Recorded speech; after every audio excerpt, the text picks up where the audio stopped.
Chant 11. Quand on eut tous rejoint le navire et la mer, on tira tout d'abord le navire dans l'eau divine. On déposa le mât et les voiles dans le navire. On chargea le bétail. Puis nous-mêmes enfin embarquâmes, chagrins, pleurant à chaudes larmes. Alors derrière le navire à la proue bleue, le vent gonfla les voiles. Compagnon que nous donnait Circé aux beaux cheveux, la redoutable à voix de femme. Quand on eut déposé tous les agrès dans le navire, on se laissa conduire par le vent et le pilote. Les voiles du bateau claquèrent tout le jour. Le soleil se coucha et l'ombre envahissait les rues. Il parvint aux confins du profond cours de l'océan. Là se trouvait la ville et le pays des Cimmériens, couverts d'un voile de brouillard. Sur eux, jamais le soleil éclatant ne fait descendre ses rayons. Pas plus quand il gravit les hauteurs du ciel constellé que lorsqu'à son zénith il se retourne vers la terre. Une funeste nuit s'étend sur ces infortunés. Arrivé là, on fit échouer le bateau. On sortit le bétail, puis on longea les eaux de l'océan jusqu'à l'endroit désigné par Circé. Là, Périmède, avec Euryloque, maintint les victimes. Tirant mon épée sur ma cuisse, je fis d'abord un trou d'une coudée carrée. Je répandis autour la libation à tous les morts, d'abord le lait mielé, ensuite le vin doux, l'eau en troisième, et dessus la farine blanche. J'implorai longuement les têtes sans force des morts, leur promettant, si je rentrais, une génisse, ma plus belle génisse, avec un bûcher lourd d'offrandes, et réservé au seul Tirésias, un bélier noir, sans tache, le meilleur de tout le troupeau. Puis le peuple des morts par vœux et prières implorés, je saisis les deux bêtes, leur tranchai la gorge sur le trou. Le sang noir coula, et du fond de l'Érèbe, les âmes des défunts trépassés affluèrent, jeunes femmes, jeunes gens, vieillards usés par la vie, jeunes filles portant au cœur leur premier deuil, guerriers nombreux, blessés par les lances de bronze et victimes d'Arès, qui portaient leurs armes sanglantes. En foule autour du trou, ils accouraient de tous côtés avec d'étranges cris. Et la peur verte me gagnait. Alors d'un ton pressant, j'enjoignis à mes compagnons d'écorcher, de brûler les bêtes qui gisaient, égorgées par le cruel glaive, en adjurant les dieux, la redoutable Perséphone et le puissant Hadès. Puis, tirant mon épée aiguë contre ma cuisse, je restai, empêchant les têtes sans force des morts de s'approcher du sang, avant qu'eût parlé Tirésias. La première vint l'âme d'Elpénor, mon compagnon. Il n'était pas encore sous la terre, aux grandes routes. Nous avions laissé son corps dans le palais de Circé, sans pleurs, sans sépulture, appelé par d'autres travaux.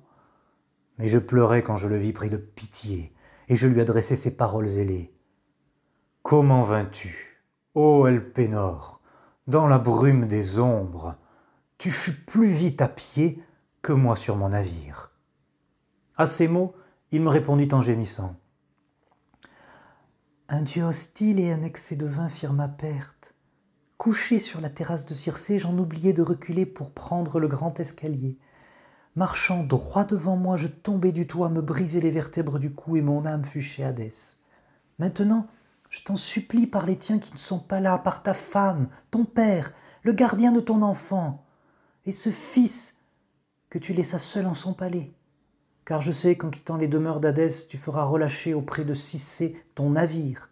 Alors, Seigneur, je t'en supplie, ne m'oublie pas. Ne pars pas en m'abandonnant sans sépulture et sans larmes, attirant la colère des dieux. Mais brûle-moi avec toutes les armes que j'avais. Dresse-moi un tombeau sur les rives de la mer grise pour qu'il rappelle malheureux aux hommes à venir. Fais ces choses pour moi.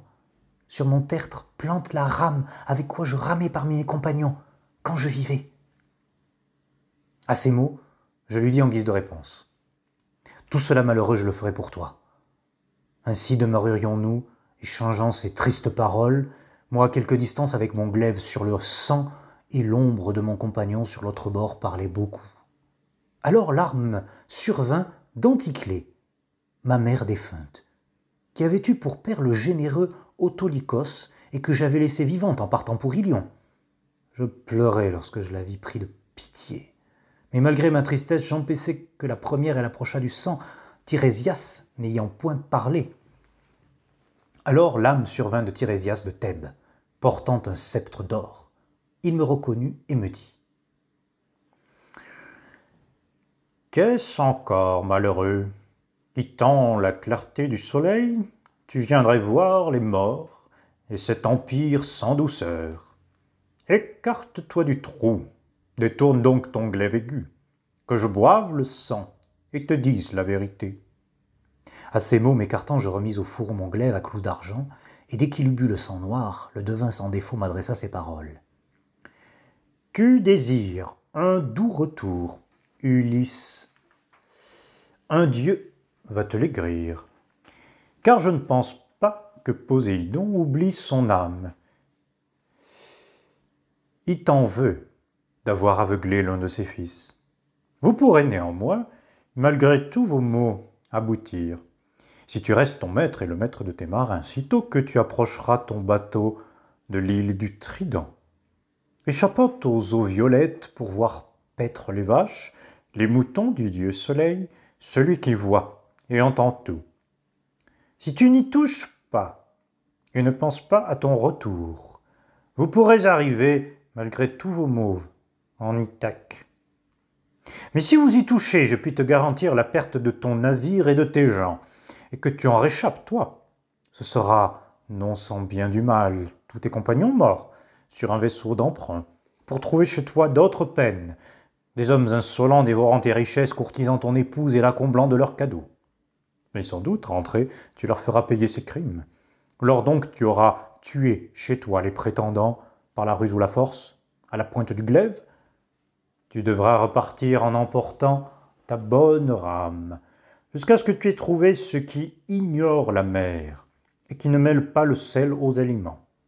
Ils ne connaissent pas les navires fardés de rouge, ni les rames qui sont les ailes des navires. Et voici, pour t'y retrouver, un signe clair. Lorsque quelqu'un, croisant ta route, croira voir sur ton illustre épaule une pelle à vanner, alors, plantant ta bonne rame dans la terre, offre un beau sacrifice au seigneur Poséidon. Bélier, taureau, verra capable de couvrir les truies. Puis, retourne chez toi, offre les 5 hécatombes à tous les immortels qui possèdent le ciel immense dans l'ordre rituel, et la mort viendra te chercher, hors de la mer, une très douce mort, qui t'abattra affaibli par l'âge opulent. Le peuple autour de toi sera heureux. Je t'ai parlé selon la vérité. À ces mots, je lui dis en guise de réponse. Voilà donc, Tirésias, ce que les dieux m'auront filé. Mais voyons, parle-moi sans rien dissimuler, je vois là, devant moi, l'ombre de ma mère défunte. Elle se tient muette près du sang et n'ose pas regarder dans les yeux son fils, ni lui parler. Dis-moi, Seigneur, comment me faire reconnaître? À ces mots, il me dit aussitôt en réponse. La chose est simple à dire et à faire comprendre. Tous ceux des trépassés, auxquels tu donneras licence de s'approcher du sang, te parleront selon la vérité. Ceux que tu en écarteras redescendront. À ces mots, l'âme du Thébain s'en retourna dans les maisons d'Hadès, ayant achevé son oracle. Moi, immobile, j'attendis jusqu'à ce que ma mère vînt boire le sang noir. Elle me reconnut alors, et tout en gémissant, me dit ces paroles ailées. « Oh, mon enfant, comment vas-tu dans la brume de l'ombre encore vivant? Car les vivants ne la voient pas sans peine. Entre eux et nous sont de grands fleuves et d'affreux courants, et l'océan, d'abord qu'on ne peut songer à franchir à pied, mais pour lequel il faut un bon navire. 20 ans de Troie ici après avoir longtemps erré sur ton navire avec tes gens, et n'as-tu pas encore gagné Ithaque et vu ta femme en ton palais? » À ces mots, je lui dis en guise de réponse. Mère, j'ai dû descendre chez Hadès afin d'y consulter l'âme de Tirésias de Thèbes. Je suis encore loin de la Grèce et n'ai pas mis le pied sur notre sol, Gère, victime du malheur, depuis le jour que j'ai vu Agamemnon vers Troie au beau poulain pour combattre ce peuple. Mais voyons, parle-moi sans rien dissimuler. Quelle espèce de mort cruelle te dompta? Est-ce une longue maladie ou Artémis la Sagittaire qui vint de ses plus douces flèches te frapper? Parle-moi de mon père et de mon fils laissés là-bas. Jouissent-ils encore de mon pouvoir? Ou est-ce un autre qui l'exerce déjà? Dit-on que je ne viendrai plus? Conte-moi les pensées et la conduite de ma femme. Reste-t-elle à son fils, en gardienne de la maison, ou a-t-elle déjà épousé quelque noble grec ?» À ces mots répondit ma mère souterraine. « Oui, certes, Pénélope attend avec patience en ton palais. Toutes ces misérables nuits, tous ces jours se consument dans les pleurs. Personne encore n'a pris ton beau pouvoir. Ton fils gère en paix ton domaine et assiste aux festins harmonieux qui sont un des devoirs des princes justes. On l'invite partout. Pour ton père, il ne bouge pas de la campagne. Il ne va même plus en ville. Il n'a ni cadre, ni manteau, ni drap moiré pour se coucher. L'hiver, il dort dans les serviteurs de la maison près du feu, dans la cendre, et le corps couvert de haillons. Puis, quand viennent l'été et l'automne abondants, il a pour couche un peu partout sur les coteaux de ses vignobles des jonchets de feuilles mortes. C'est là qu'il va s'étendre, affligé, et son deuil s'accroît. De pleurer ton absence, et l'âge douloureux survient. C'est ainsi que moi-même ai achevé ma destinée, car ce n'est ni la droite Sagittaire, en notre salle qui vint de ses plus douces flèches me frapper, ni une maladie qui m'atteignit de celle qui, par une affreuse consomption du corps, chasse la vie. C'est le regret, c'est le souci de toi, mon noble Ulysse, c'est mon amour pour toi qui m'ont ôté la douce vie. » À ces mots, moi, je méditais, je désirais d'étreindre l'âme de ma mère trépassée. 3 fois je m'élançai, mon cœur me pressait de l'étreindre, 3 fois hors de mes mains, pareille à une ombre ou un songe, elle s'enfuit. À chaque fois mon chagrin s'aiguisait et je lui adressais ces paroles ailées. « Mère, pourquoi ne pas rester quand je voudrais t'étreindre, afin que jusque chez Hadès, nous embrassant, nous puissions tous les deux savourer le frisson des larmes. Ceci n'est-il qu'un spectre que la grande Perséphone a suscité pour que je redouble de plaintes ?» À ces mots répondit ma mère souveraine. « Hélas, mon fils, le plus malheureux des mortels, Perséphone, fille de Zeus, ne veut pas te leurrer. Ce n'est que la condition de l'homme lorsqu'il meurt. Les nerfs ne tiennent plus ni les chairs ni les os ensemble, mais la force du feu qui se consume les détruit. Aussitôt que la vie a quitté les ossements blancs, l'âme, elle, comme un songe, s'est enfuie à tire-d'aile. Allons, empresse-toi vers la lumière et tout cela retiens-le pour le répéter plus tard à ton épouse. » Comme nous conversions ainsi, de nobles femmes survinrent, qu'envoyait la grande Perséphone, toutes, jadis, femmes ou filles de seigneurs. Elles venaient en foule à l'entour du sang noir. Alors je me demandais comment les questionner toutes. Et voilà le projet que mon cœur jugea le plus sage. En tirant mon épée sur ma cuisse puissante, je ne les laissais pas boire en même temps le sang noir. Elles s'avançaient donc l'une après l'autre, puis chacune me racontait sa race. Ainsi, je les questionnais toutes. Je vis en premier lieu la princesse Tyro, qui dit être une enfant de Salmonée, l'irréprochable, et avoir épousé Crété, un fils d'Éole. Elle s'était éprise d'Énipée, un fleuve dieu, et le plus beau de tous les fleuves sur la terre. Aussi la voyait-on souvent longer ses belles eaux. Empruntant son aspect, le maître et l'ébranleur des terres s'étendit auprès d'elle à l'entrée du fleuve ondoyant. Le flot en bouillonnant se dressa telle une montagne, et sa voûte cacha le dieu et la mortelle. Lorsque le dieu eut achevé l'œuvre amoureuse, il lui tendit la main et lui dit ces paroles.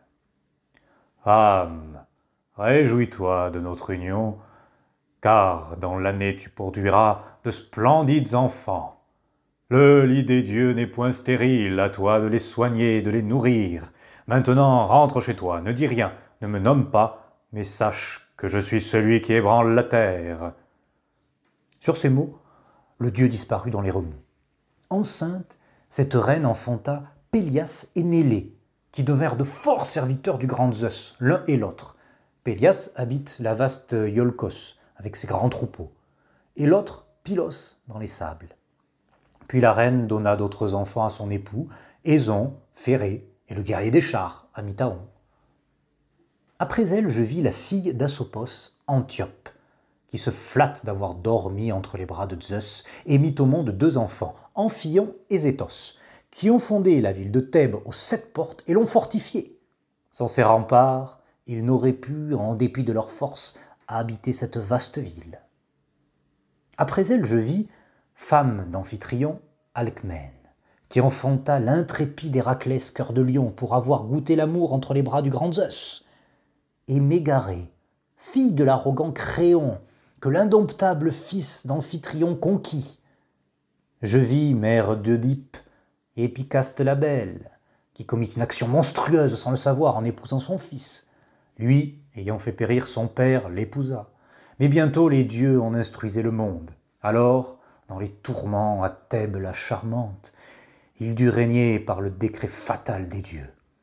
Sa mère descendit dans la forte prison d'Hadès quand elle lui attachait l'abrupte lacet au plafond haut, accablé de chagrin. Pour tout héritage, son fils eut les tourments sans fin que déchaînent les Érinies. Je vis aussi Chloris l'incomparable dont Nélée, au prix de 1000 dons, fit sa femme pour sa beauté. Fille cadette d'Amphion, fils d'Iazos, qui fut le roi puissant d'Orchomène la Minienne. Princesse de Pylos, elle eut de splendides enfants, Nestor, Chromios et le vaillant Périclymène. Elle eut aussi Péro la vigoureuse, une merveilleuse, qui convoitait tous les voisins. Mais Nélée ne voulait la donner qu'à celui qui volerait, à Philacée, les bœufs cornus au large front du puissant Iphiclès. Rude épreuve. Seul le parfait devin promit de les voler. Mais l'arrêt malveillant d'un dieu, d'âpres liens, des bouviers paysans l'arrêtèrent. Cependant, quand des mois, des jours eurent passé, quand l'année révolue, le cycle des saisons reprit, la violence d'Iphiclès le délivra, pour avoir tout prédit. La volonté de Zeus fut faite. Je vis alors Léda, la femme de Tyndare, qui de Tyndare eut 2 fils intrépides, Castor, grand cavalier, et Pollux, au bon point, que la terre qui donne vie enferme tout de vif. Car même sous la terre, grâce à Zeus, il demeure un jour vivant et l'autre mort. Ils ont reçu cette faveur digne des dieux. Après elle, je remarquai Iphimédie, épouse d'Aloé, qui prétendait s'être unie à Poséidon et en eut 2 enfants qui ne vécurent pas longtemps. Othos, rival des dieux, et l'illustre Éphialte, les plus grands êtres qu'ait nourri la terre au blé et de loin les plus beaux après le célèbre Orion. À 9 ans, ils avaient jusqu'à 9 coudées de largeur et au moins 9 brasses de hauteur. Ils menacèrent donc les dieux eux-mêmes de porter la clameur et le bond des combats dans l'Olympe. Ils rêvaient d'entasser sur l'Olympe l'Ossa, et sur l'Ossa le Pélion, au bois tremblant pour atteindre le ciel. Ils auraient réussi s'ils avaient atteint l'âge d'homme.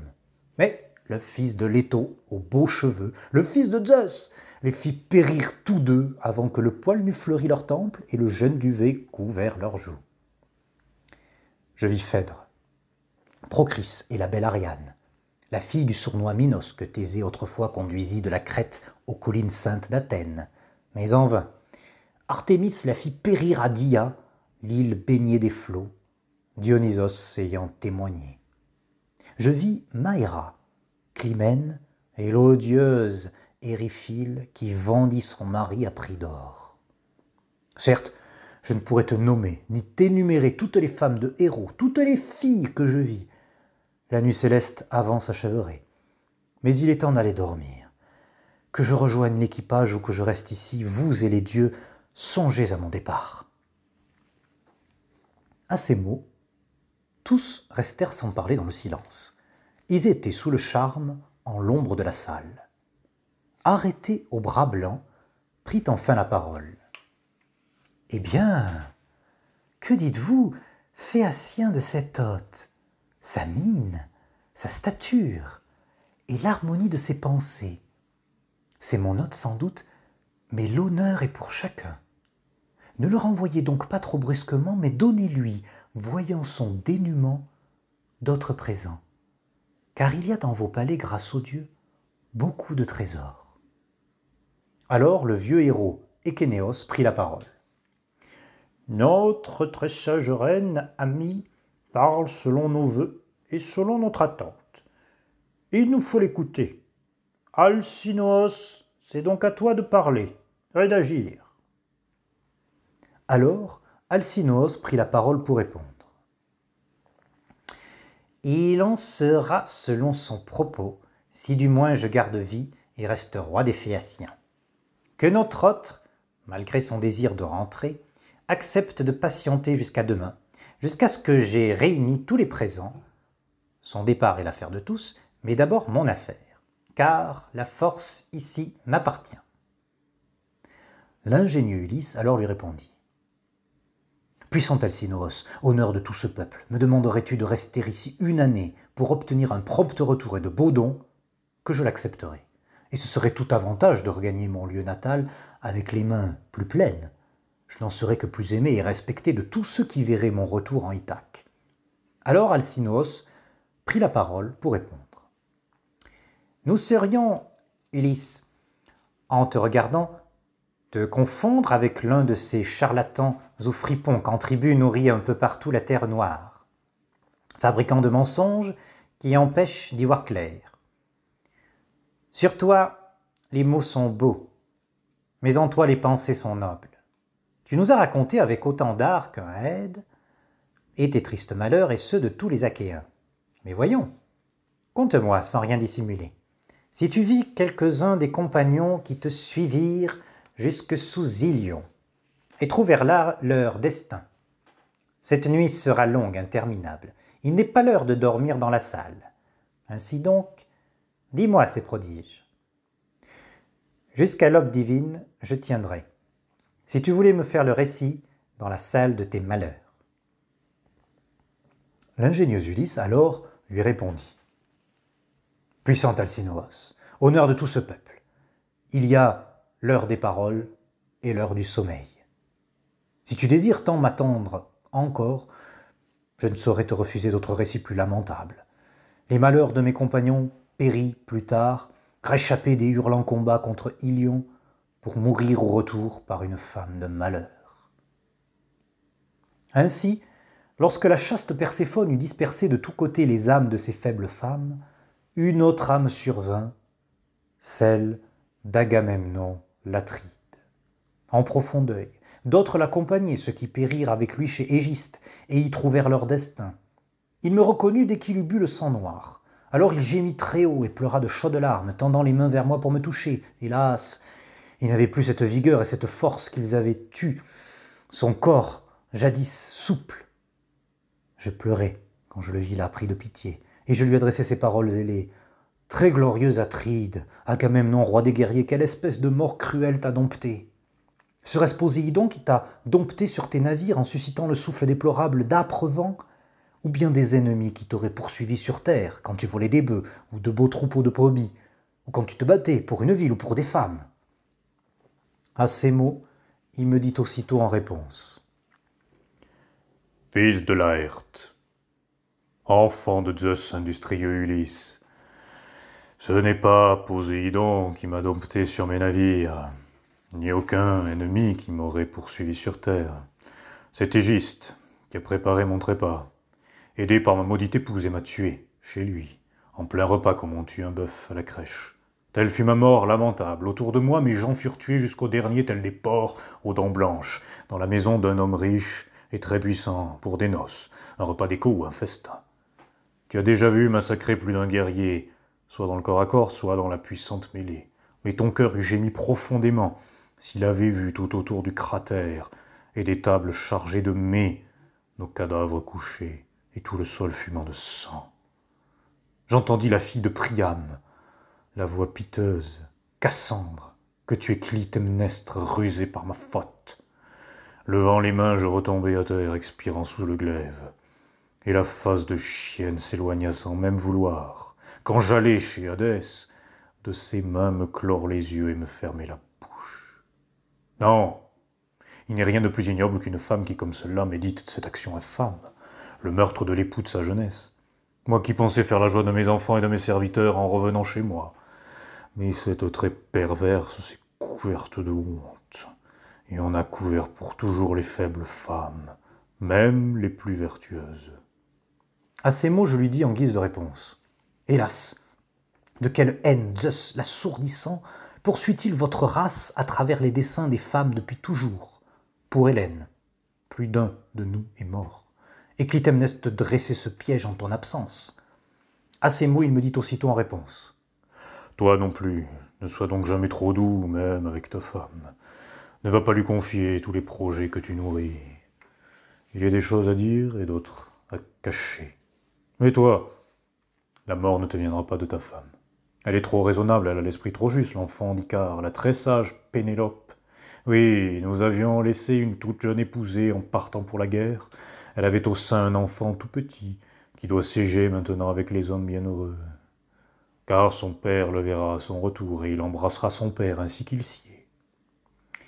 Mais cette femme à moi ne m'aura même pas laissé me remplir les yeux de mon fils. Elle osa me tuer ravant. Mais voyons, parle-moi sans rien dissimuler. Savez-vous en quel lieu vit encore mon fils? Serait-ce à Orchomène, ou à Pylos des Sables, ou encore chez Ménélas, en la spacieuse Sparte? Car le divin Oreste sur la terre n'est pas mort. À ces mots, je lui dis en guise de réponse. Seigneur, pourquoi me demander cela? Je ne sais pas s'il est vivant ou mort. Il ne faut point parler en l'air.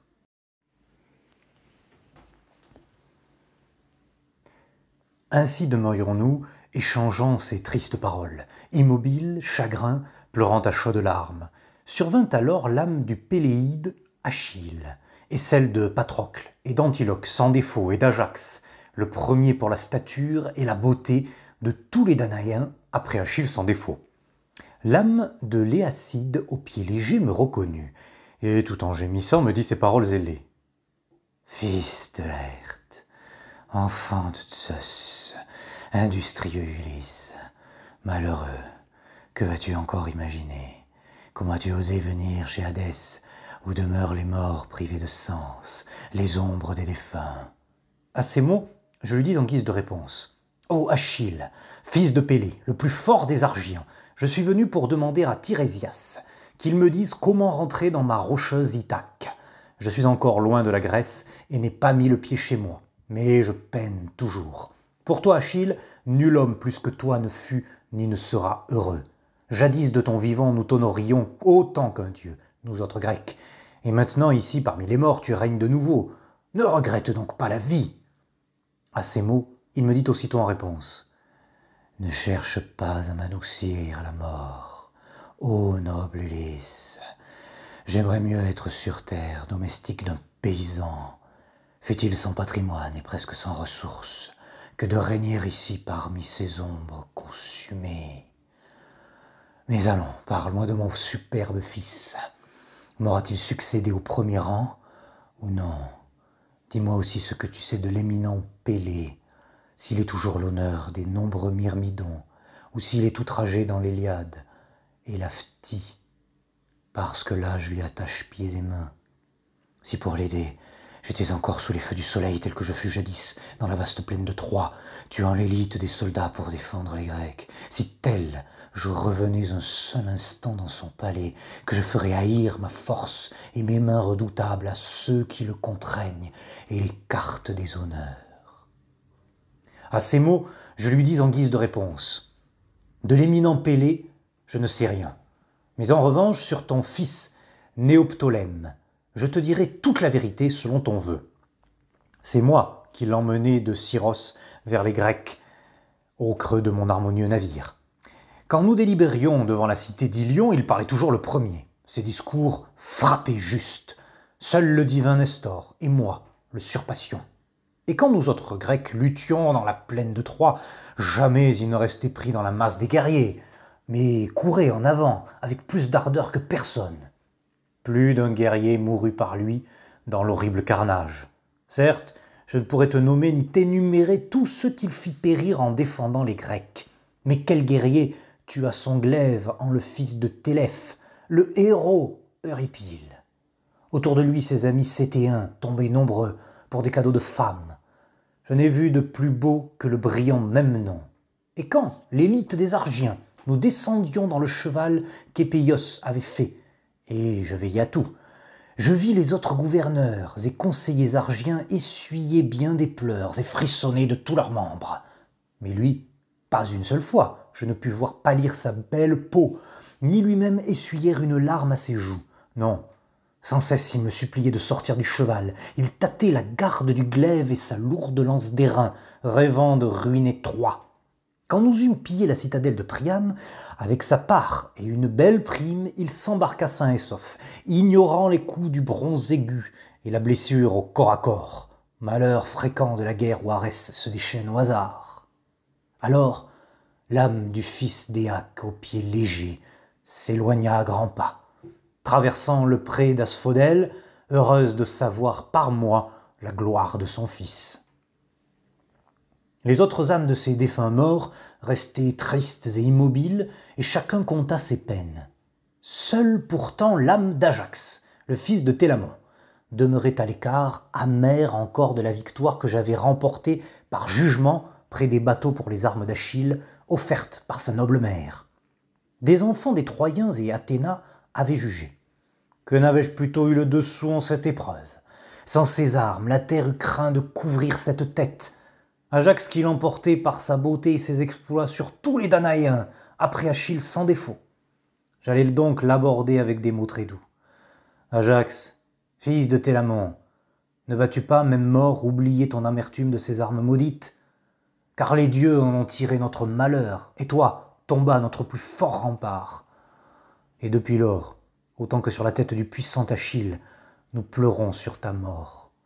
La faute n'en est à personne, qu'à la affreuse haine de Zeus pour les troupes des Grecs porteurs de lances qui t'a infligé ce destin.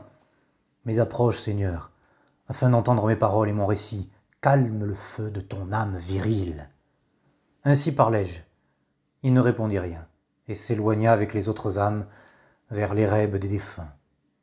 Malgré son amertume, il m'eût parlé peut-être, ou écouté, mais mon cœur préférait encore, au fond de moi, voir les âmes d'autres défunts.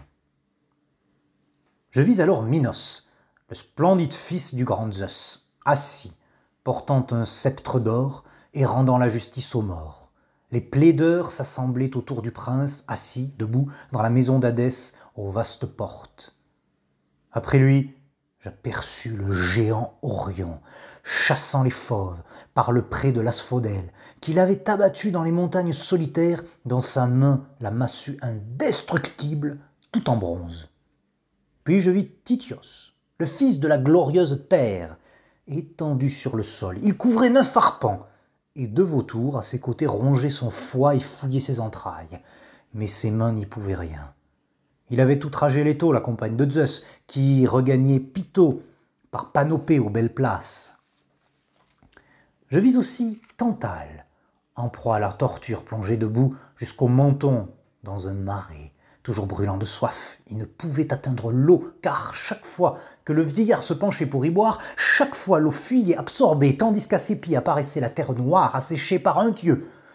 Au-dessus de sa tête, de hauts arbres offraient leurs fruits, des poiriers, des pommiers aux fruits brillants, des grenadiers, des figuiers doux, des oliviers en pleine force. À chaque fois que le vieillard essayait d'y porter la main, le vent les rejetait vers les nuages sombres. Je fis aussi Sisyphe, en proie à ses tourments, soulevant des 2 mains un énorme rocher. Après s'être arc-bouté des mains comme des pieds, il le poussait au haut d'une colline. Mais allait-il le faire basculer qu'une force le retournait et de nouveau la pierre sans pitié dégringolait? Mais lui recommençait, bandant ses muscles, la sueur ruisselait sur son corps et la poussière le nimbait. Après lui, j'aperçus le puissant Héraclès, ou son spectre plutôt, car lui-même parmi les dieux, maître de la très belle Hébé, vit dans la joie.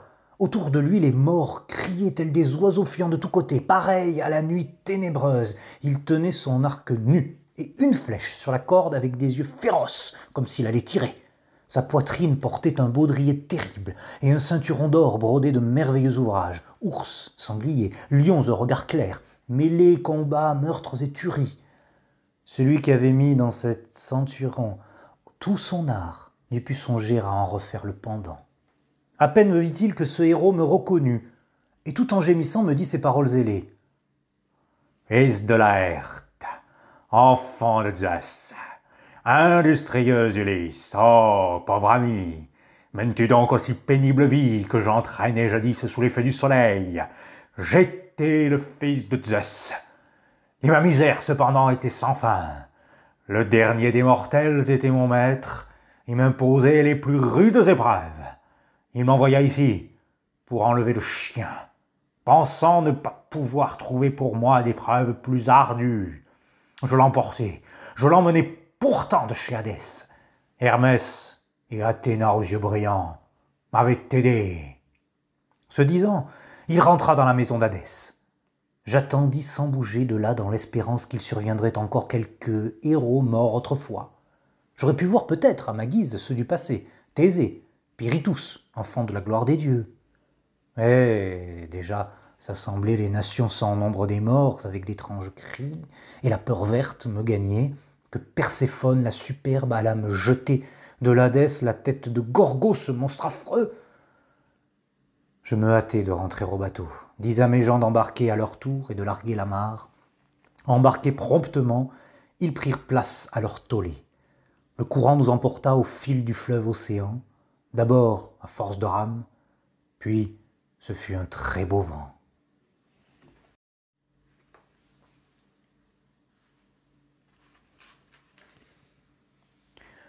Chant 12. Quand le navire eut quitté les eaux du fleuve océan, il retrouva la houle de la mer aux larges voies, puis l'île d'Iaïaïé, où l'aube, fille du matin, à ses demeures, son séjour où le soleil se lève. Arrivés là, nous échouâmes le bateau dans le sable et mîmes pied à terre sur la frange des brisants. C'est là qu'on s'endormit en attendant l'aube divine. Lorsque parut naissant dans le matin l'aube aux doigts roses, j'envoyai de mes compagnons au palais de Circé afin qu'ils m'en ramènent le cadavre d'Elpénor. Ayant bûché du bois au plus haut lieu du cap, où l'incinéra tristement, pleurant à chaudes larmes. Puis le mort consumé et les armes du mort, la terre amoncelée en tertre et la stèle érigée, sa bonne rame sur le tertre fut plantée.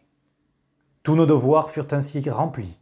Circé apprit notre retour de chez Hadès, elle accourut bientôt toute parée, et des suivantes apportaient du pain, beaucoup de viande et le vin rouge flamboyant. S'arrêtant parmi nous, Circé la merveilleuse dit « Malheureux qui vivant avez vu les maisons d'Hadès, vous mourrez doublement quand l'homme ne meurt qu'une fois. Mais allons, mangez donc ce pain, buvez ce vin, en ce lieu tout le jour, puis quand l'aube poindra, vous partirez. Je vous expliquerai la route et toutes choses, afin que nul complot perfide sur terre ni sur mer ne vous vale d'autres malheurs. » Ainsi nous parla-t-elle, et notre âme fière accepta. Alors de tout le jour et jusqu'au coucher du soleil, nous restâmes assis devant force viande et vin doux. Le soleil se coucha, le crépuscule vint, ils allèrent dormir près des amarres du navire. Me prenant par la main, elle m'attira à l'écart, s'étendit près de moi et m'interrogea longuement. Je lui contai donc tout dans l'ordre, point par point. Puis Circé la royale m'adressa ces mots. « Voilà donc une chose faite. Écoute maintenant ce que je dis. Un dieu d'ailleurs te le rappellera. D'abord, tu croiseras les sirènes, qui ensorcellent tous les hommes. Quiconque arrive en leur parage. L'imprudent qui s'approche et prête l'oreille à la voix de ces sirènes, son épouse et ses enfants ne pourront l'entourer ni fêter son retour chez lui. Car les sirènes l'ensorcellent d'un chant clair, assise dans un pré, et l'on voit s'entasser près d'elle les os des cordes composées dans les chairs se réduisent. Passe devant sans t'arrêter, bouche l'oreille de tes gens d'une cire de miel pétri, afin qu'aucun d'entre eux n'entende. Écoute-toi si tu le veux, mais que dans le navire, il te lie les pieds et les mains debout sur l'emplanture, en t'y attachant avec corde, et tu pourras goûter la joie d'entendre les sirènes. Mais si tu les enjoins, les presses de te détacher, qu'ils resserrent encore l'emprise de tes liens. Lorsque tes compagnons les auront dépassés, je ne puis pas te dire clairement la route qu'il te faudra suivre, mais toi-même tu choisiras. Je te les décris l'un et l'autre. L'une passe 2 roches en surplomb contre lesquelles gronde la houle d'amphitrite aux sombres yeux. Les dieux bienheureux les nomment les roches planctes. La première est fatale aux oiseaux, même à ces pigeons craintifs qui portent l'ambroisie à Zeus le Père. À chaque fois le rocher lisse en ravit un, et le Père en ravoit un autre pour le compte. L'autre, aucun des vaisseaux qui l'atteignit n'en réchappa, car les flots de la mer, les tempêtes du feu fatal, emportent à la fois poutres de navire et corps d'homme. Un seul navire de la mer put jamais la doubler, Argo la renommée, au retour de chez Aïétès. Le flot l'aurait aussi jeté contre les grandes roches si Héra, qui aimait Jason, ne l'eût sauvé. L'autre atteint 2 écueils. L'un dresse jusqu'au vaste ciel la pointe de sa cime. Un nuage bleu-noir l'entoure sans jamais se dissiper, et le ciel clair ignore son sommet en été, même, ou à l'automne. Nul mortel ne pourrait ni y grimper ni s'y tenir, eût-il 20 pieds et le même nombre de mains, car c'est un rocher lisse et que l'on croirait raboté. À mi-hauteur du roc, on voit une grotte embrumée tournée vers l'ombre de l'Érèbe, et c'est sur elle que vous dirigerez votre navire, noble Ulysse. L'homme le plus musclé tirant de son profond vaisseau n'atteindrait pas le fond de cette grotte de ses flèches. Là demeure Scylla, la terrible aboyeuse. Sa voix semble la voix d'un petit chien qui vient de naître, mais c'est un affreux monstre, et personne à la voir ne prend plaisir. Même un dieu craindrait sa rencontre. Toutes ses pattes, elle en a 12, sont difformes. Elle a 6 coups sans fin, et sur chacun une tête effrayante, avec 3 rangs de dents nombreuses et serrées pleines de noirs morts. Elle reste cachée à mi-corps dans la grotte creuse, mais darde ses 10 têtes hors de l'antre terrible. Sans en bouger, elle pêche, tâtant l'écueil des dauphins et des chiens de mer, ou mieux encore, l'un de ces nombreux monstres que plaît la hurlante Amphitrite. Nul marin ne peut se vanter d'être encore passé là sans dommage avec son bateau. Chacune des 6 têtes enlève une autre proie au navire à la sombre proue. L'autre écueil est plus bas, tu le verras, Ulysse. Ils sont voisins. Ta flèche irait de l'un à l'autre. À sa cime monte un figuier de beau feuillage. La divine Caribe engloutit là-dessous l'eau noire. 3 fois elle vomit et engloutit 3 fois d'un jour, terriblement. N'y passe pas au moment qu'elle engouffre, car même Poséidon ne te tirerait pas de peine. Mais cinglant plutôt sur l'écueil de Scylla, passe en hâte. Il vaut toujours mieux sur le bateau pleurer 6 compagnons que l'équipage tout entier. À ces mots, je lui dis en guise de réponse. Eh bien, déesse, allons, dis-moi la vérité. Admettons que j'échappe aux malédictions de Caribe. Pourrais-je, si Scylla touche à mes gens, m'y attaquer ? Circé la merveilleuse aussitôt répondit. Malheureux, tu ne rêves que travaux de guerre et combat. Ne céderas-tu pas au même aux dieux ? Ce n'est pas une bête, mais un immortel fléau, terrible, douloureux, sauvage, inattaquable. La vigueur ne peut rien contre elle, autant vaut fuir, car si tu t'attardais au pied de la roche à t'armer, elle, je le crains bien, repartant à l'assaut, te ravirait encore d'autant d'hommes qu'elle a de tête. Non, rame à toute vogue, implore Crataïs, la mère de Scylla, qui valut ce malheur au monde. Elle pourra vous éviter cette nouvelle attaque. Puis, tu arriveras à l'île du Trident. Là paissent les vaches du soleil et ses gras moutons en grand nombre. De vaches, 7 troupeaux, et autant de belles brebis, chacun 50 têtes, qui ignorent la naissance comme la mort. Les bergers en sont des déesses, nymphes aux beaux cheveux, Phaétouse et Lampétie, que Nérée, divine, offrit au soleil des hauteurs.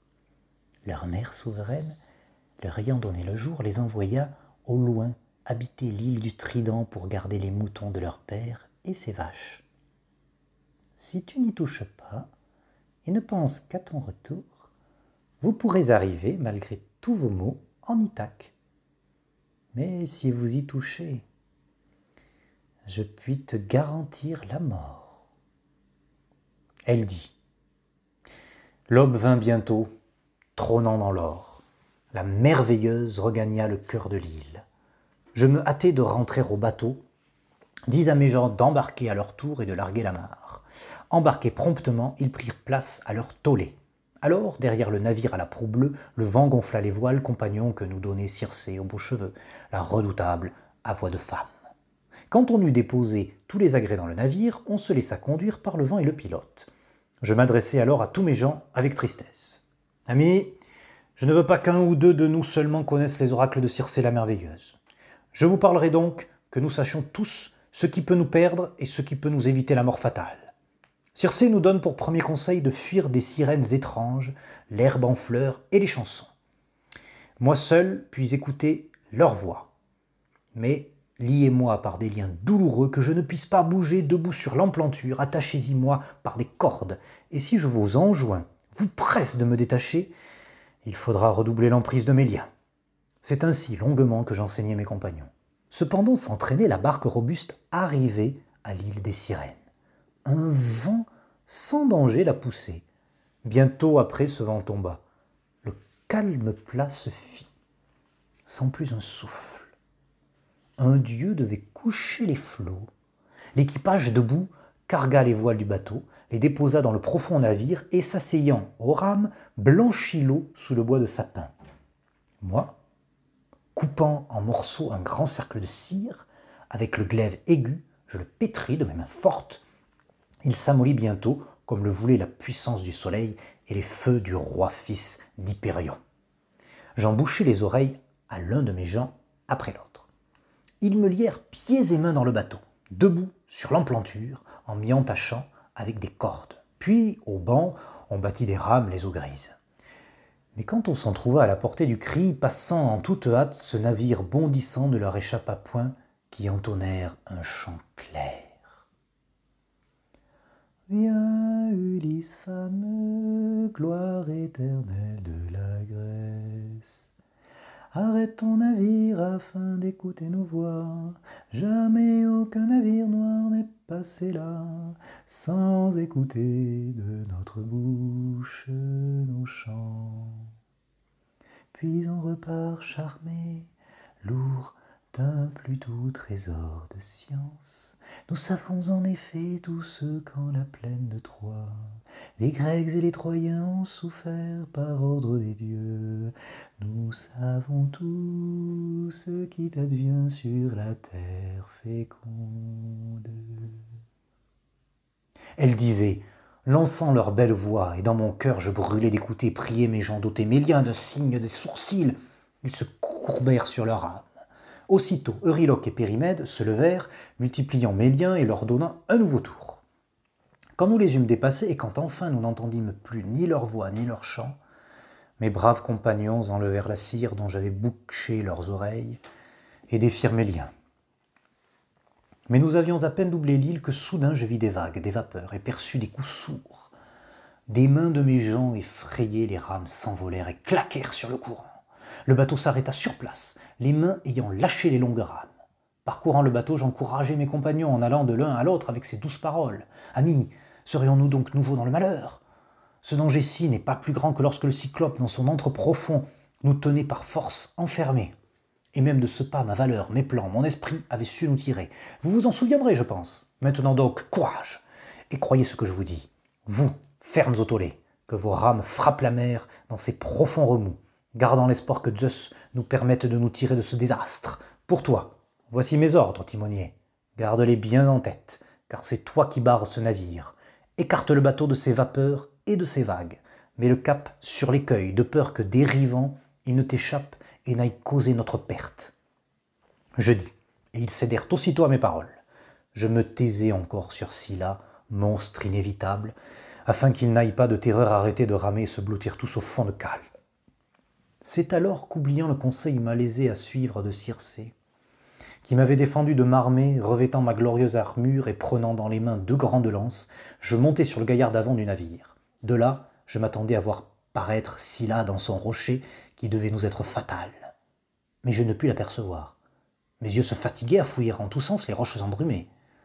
Nous envassâmes vers la place en gémissant. D'un côté attendait Scylla et de l'autre Charybde, terrible, engloutissant la saumure de mer. Quand elle la vomit, comme un chaudron sur un grand feu, en mugissant elle bouillonne toute, et de l'écume jaillit et couvre les deux cimes des écueils. Mais quand elle engloutit la saumure de mer, elle apparaît dans le dedans troublé, et le rocher tonne terrible autour. Tout en bas apparaît le fond de sable sombre. Et la peur verte prit mes gens. Nous regardions ainsi de son côté craignant la mort, et cependant Scylla ravissait au profond navire 6 compagnons, les meilleurs bras et les plus forts. Ramenant mon regard au prompt navire et à mes gens, je ne vis que leurs pieds et leurs mains au-dessus enlevés dans les airs. Ils m'appelaient encore, criant mon nom pour la dernière fois avec tristesse. Quand, comme un pêcheur avec sa longue canne, jetant d'un promontoire au petit poisson son appât, lance à la mer la corne d'un bœuf campagnard, en attrape un, et le sort palpitant de l'eau, il palpitait enlevé en l'air vers la roche. Là, le monstre les dévora devant son antre, hurlant, tendant les bras vers moi dans une affreuse lutte. Ce fut bien là le plus pitoyable des maux que je subis en explorant les passes de la mer. Puis quand nous eûmes fui les écueils terrifiants de Charybde et de Scylla, nous gagnâmes l'île admirable du soleil. Là vivaient les belles vaches au front large et toutes les brebis du soleil, Dieu d'en haut. Déjà, du point du noir navire encore au large, j'entendais dans les parcs mugir les vaches et les brebis bêler. Alors me revinrent en tête les propos du devin sans yeux, Tirésias le Thibin, et de Circé qui m'avait tant recommandé d'éviter l'île du soleil, plaisir des hommes. Alors j'interpellai mes gens avec tristesse. Écoutez mes propos malgré vos malheurs, compagnons. Je vous dirai les prédictions de Tirésias et de Circé qui m'enjoignit avec insistance d'éviter l'île du soleil, plaisir des hommes. Le plus affreux malheur, selon elle, nous y attend. Faites-la donc doubler à notre noir navire. En entendant ces mots, chacun sentit son cœur se rompre. Euryloque aussitôt me tint cet odieux discours. « Tu es cruel, Ulysse, toujours ardent, jamais lassé. Il faut donc que tu aies un corps de fer pour empêcher tes gens qui tombent de fatigue et de sommeil de débarquer. Quand nous pourrions, dans cette île des eaux, préparer un fameux souper, tu veux que tel que nous voilà par la rapide nuit, nous dérivions loin de cette île en pleine mer brumeuse. Les nuits pourtant font se lever la ruine des navires, des vents mauvais. Et comment fuir l'abrupte mort si brusquement se lève une rafale de ce Notos, de ce hurlant zéphyr qui tant de fois disloque les bateaux en dépit des dieux protecteurs. Obéissons plutôt maintenant à la noire nuit, et restant au vaisseau, préparons-y notre souper. Dès l'aube, nous embarquerons pour gagner le large. » Ainsi dit Euryloque, et tous les autres applaudirent. Moi, comme je savais quel mot le ciel nous réservait, je dus lui adresser ces paroles ailées. « Vous me forcez la main, Euryloque, me sachant seul. Eh bien, soit. Mais jurez par un serment puissant que si nous rencontrons vaches ou brebis en troupeau, nul d'entre vous n'ira, pris d'une fatale fureur, en tuer une seule tête, mais que bien sagement vous mangerez les vivres dont Circé nous a munis. » À ces mots, aussitôt, ils jurèrent docilement. Quand ils eurent juré et scellé le serment, nous ancrâmes la forte barque au fond du port, près de l'eau douce, et mes compagnons débarquèrent. Ensuite, ils préparèrent avec notre art le souper. Puis, quand on eut calmé la soif et l'appétit, ils pleurèrent en repensant aux compagnons que Scylla avait pris au creux du navire et dévorés. Le paisible sommeil les surprit, qui pleuraient encore. Quand les astres baissant, la nuit fut à son dernier tiers, le rassembleur des nus fit se lever un vent violent en bourrasque inouïe. Il couvrit de nuages la terre avec la mer. Du haut du ciel tomba la nuit. Lorsque parut naissant dans le matin l'aube aux doigts roses, on tira le vaisseau dans une grotte pour mouillage. Les nymphes avaient là leur belle place avec des sièges.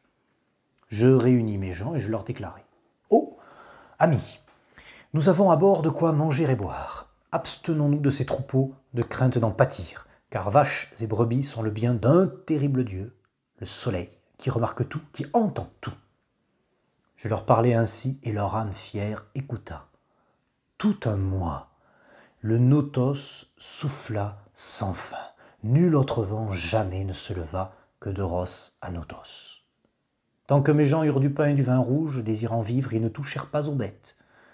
Mais quand il ne resta plus rien des vivres du bateau, ils se virent contraints de courir après le gibier, poissons, oiseaux, ce qui leur tombait sous la main avec des hameçons crochus. La faim tordait leur ventre. Alors je gagnai le centre de l'île pour prier les dieux, que l'on me mit dans le chemin du retour. Puis, l'île traversée, mes compagnons perdus de vue, je me baignai les mains en un lieu abrité du vent et priai tous les dieux qui règnent sur l'Olympe. Comme il versait un doux sommeil sur mes paupières, Euryloque à mes gens conseillait un projet fatal. Écoutez mes propos, malgré vos malheurs, compagnons. Toute espèce de mort est odieuse aux pauvres mortels, mais la plus lamentable est certes la mort de par la faim. Allons, chassons les vaches les plus belles du soleil et offrons-les aux dieux qui possèdent le ciel immense. Puis, si nous retournons dans Ithaque, notre patrie, nous nous dépêcherons d'y élever un riche temple au soleil, Dieu d'en haut, avec force, noble offrande. Et sous nous poursuivant pour ces vaches aux cornes droites, il veut briser notre bateau et que notre Dieu consente, je préfère, bâillant au flot, mourir d'un coup, que longtemps dépérir sur cette île déserte. Ainsi, dit Euryloque, et tous les autres applaudirent. Bientôt, chassant les vaches les plus belles du soleil, souvent elles paissaient non loin du navire à proue bleue, ces belles vaches de front large aux cornes torses. Ils les cernèrent, puis invoquèrent les dieux après avoir cueilli les tendres feuilles de haut chêne, car ils n'avaient plus d'orge blanche à boire. Puis, lorsqu'on eut prié, égorgé, écorché, ils détachèrent les cuisseaux, les couvrirent de graisse des deux côtés, et posèrent dessus les morceaux crus. On manquait de vin pur pour les libations aux victimes. Mais on versa de l'eau, puis on grilla toutes les viscères. Quand les cuisses furent brûlées et les abats mangés, ils hachèrent le reste et l'embrochèrent. C'est alors que le doux sommeil quitta mes yeux. Je regagnai le prompt-navire et le bord de la mer. Mais comme j'approchais de mon ami en forme d'arc, je fus enveloppé d'une suave odeur de graisse. Gémissant, je criai vers les dieux immortels. « Père Zeus et vous tous dieux toujours bienheureux, vous m'avez pris pour mon malheur en ce cruel sommeil, quand mes gens s'écartaient pour machiner ce crime. » Rapide, Lampétie au beau voile fut annoncé, le meurtre de ces vaches au soleil, Dieu d'en haut. Celui-ci invoqua les immortels avec colère. « Zeus, mon père, et vous tous, Dieu toujours bienheureux, châtiez les compagnons du valeureux Ulysse. Ils ont insolemment tué les vaches qui faisaient ma joie, quand je montais vers le ciel constellé et quand du haut du ciel je retournais vers la terre. S'ils ne me paient pas le juste rançon de ce crime, je descendrai chez Hadès et brillerai pour ces morts. » Celui qui s'est rallié les nuages lui répondit. « Non, soleil, continue à briller pour les dieux, et sur la terre des hauts blés pour les mortels. J'aurai bientôt fait voler en éclats leur prompt navire de ma foudre aveuglante au milieu de la mer vineuse. » J'appris cela de Calypso aux beaux cheveux qui disait le tenir d'Hermès, le messager. Puis lorsque j'eus rejoint les navires et la mer, je gourmandai mes gens l'un après l'autre sans trouver aucun recours. Les vaches étaient déjà mortes. Les dieux bientôt leur révélèrent des prodiges. Les dépouilles rampaient, la viande meuglée sur les broches, crue ou cuite, on eût dit la voix même des bêtes. Après, pendant 6 jours, mes compagnons fidèles banquetèrent, mangeant les meilleures vaches du dieu. Mais quand le fils de Cronos fit venir le 7e jour, le vent tomba, qui avait soufflé en tempête. On monta vite à bord, on regagna la haute mer, ayant dressé le mât et déployé les voiles blanches. Mais quand on eut quitté cette île et qu'on n'eut plus en vue d'autres terres, mais le ciel seul et la mer, Zeus suspendit un nuage noirâtre sur le profond navire et la mer en fut obscurcie. Notre course ne fut pas longue, car bientôt survint avec des sifflements le zéphyr en grande rafale. La violence du vent arracha les étais du mât, l'un comme l'autre. Le mât tomba, tous les agrès dégringolèrent dans la cale. À la poupe, le mât frappa le pilote à la tête et lui broya les os de la tête d'un coup. Pareil à un plongeur, il tomba du gaillard. L'âme fière quitta les eaux. Zeus, ensemble, tonna et foudroya notre bateau qui tourna sur lui-même frappé par l'éclair de Zeus et se remplit de soufre. Ils passèrent par-dessus bord. Autour du bateau noir, comme des corneilles, ils étaient ballottés par les flots, un dieu les privait de retour. Je parcourais le pont quand une lame démembra la quille, que le flot toute seule emporta. Le mât sur elle se brisa, mais y demeurait attaché un contre-été fait d'une peau de bœuf, avec quoi je liai ensemble mât et quille. Je m'installai dessus et les vents de mort m'emportèrent. Quand le zéphyr tomba, qui avait soufflé en tempête, le Notos se leva, qui m'apportait d'autres angoisses, car il me ramenait dans les parages de Caribe. Toute la nuit je dérivais, puis au soleil levant j'atteignis Caribe et Scylla, les effrayantes. Caribe engloutissait la saumure de mer. Alors d'un seul élan, je bondis jusqu'au grand figuier, et comme une chauve-souris m'y suspendis. Mais pas moyen de poser le pied nulle part ou de grimper. Les racines étaient fort loin, hors de portée des branches, de grandes longues branches ombrageant l'écueil. Je tins donc ferme, attendant que Caribe revomît quille et mât. J'espérais.